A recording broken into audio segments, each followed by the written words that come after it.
নমস্কার বন্ধুরা, মৌসুমি রান্নাঘরে সবাইকে স্বাগত। আজ আমি আবার একটা রেসিপি নিয়ে চলে এসেছি, সর্ষে পোস্ত দিয়ে বাটা মাছের ঝাল। বাটা মাছ দিয়ে যত রকমই রান্না করি না কেন, সর্ষে পোস্ত দিয়ে বাটা মাছের ঝালের স্বাদ এক কথায় অসাধারণ। তাহলে বন্ধুরা চলুন শুরু করি আজকের রেসিপি। বাটা মাছের ঝাল বানানোর জন্য প্রথমে মাছটা ম্যারিনেট করে নেব। দিয়ে দিলাম একটু নুন আর একটু হলুদ। নুন আর হলুদ প্রত্যেকটা মাছের গায়ে ভালোভাবে মেখে 5 থেকে 7 মিনিট রেখে দেব, তারপর রান্না করব।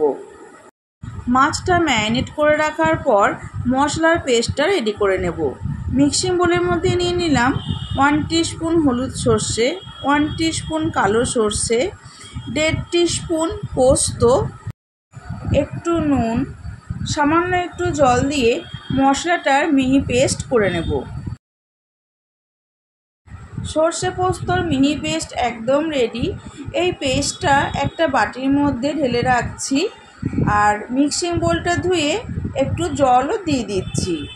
আরও একটু বেশি করে জল দেব, কারণ সর্ষের যে কালো খোসাটা আছে সেটা আমি রান্নায় দেব না, তাই যাতে এই কালো খোসাটা তলায় পড়ে যায় সেই জন্য একটু বেশি করে জল বাটির মধ্যে দিয়ে রাখলাম। এইবার কড়াই গরম করে দিয়ে দিচ্ছি সর্ষের তেল। তেল খুব ভালোভাবে গরম হয়ে গেছে। এইবার ম্যারিনেট করে রাখা বাটা মাছ তেলের মধ্যে দিয়ে দেব। মাছটা খুব বেশি কড়া করে ভাজবো না। সর্ষে পোস্ত দিয়ে মাছ রান্না করলে আমার মনে হয় খুব বেশি কড়া করে ভাজলে ভালো লাগে না। এটা সম্পূর্ণ আমার মতামত। মাছের একটা সাইড ভাজা হয়ে গেছে, উল্টে দিয়ে অপর সাইডটাও ভেজে নেব। দেখুন মাছগুলো ঠিক হালকা লালচে রং ধরেছে, সেই সময় উল্টে দিচ্ছি। মাছ ভাজা হয়ে গেছে, তুলে নিয়ে বাকি মাছগুলো ঠিক একইভাবে ভেজে নেব। সমস্ত মাছ ভেজে তুলে নেওয়ার পর ওই তেলেই ফোড়নে দিয়ে দিচ্ছি 1/2 টিস্পুন কালো জিরে। এই সময় দিয়ে দেব সর্ষে পোস্তর পেস্ট।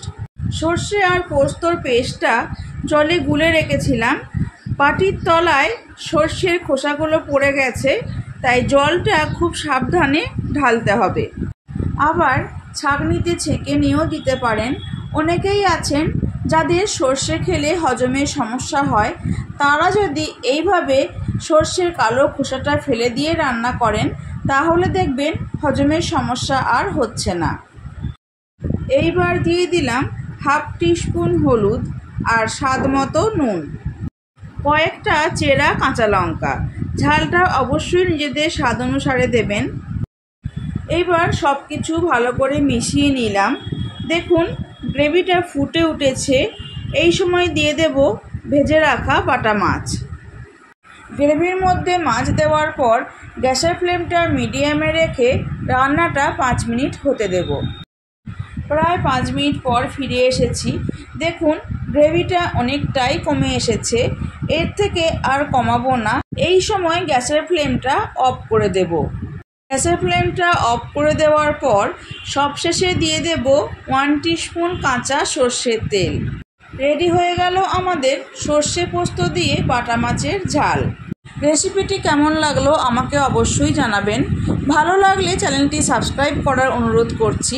পাশে থাকা বেল আইকনটি প্রেস করে অল সিলেক্ট করে দেবেন, কারণ আমি চ্যানেলে যখনই নতুন কোনো রেসিপি দেব আপনাদের কাছে তাহলে খুব তাড়াতাড়ি পৌঁছে যাবে।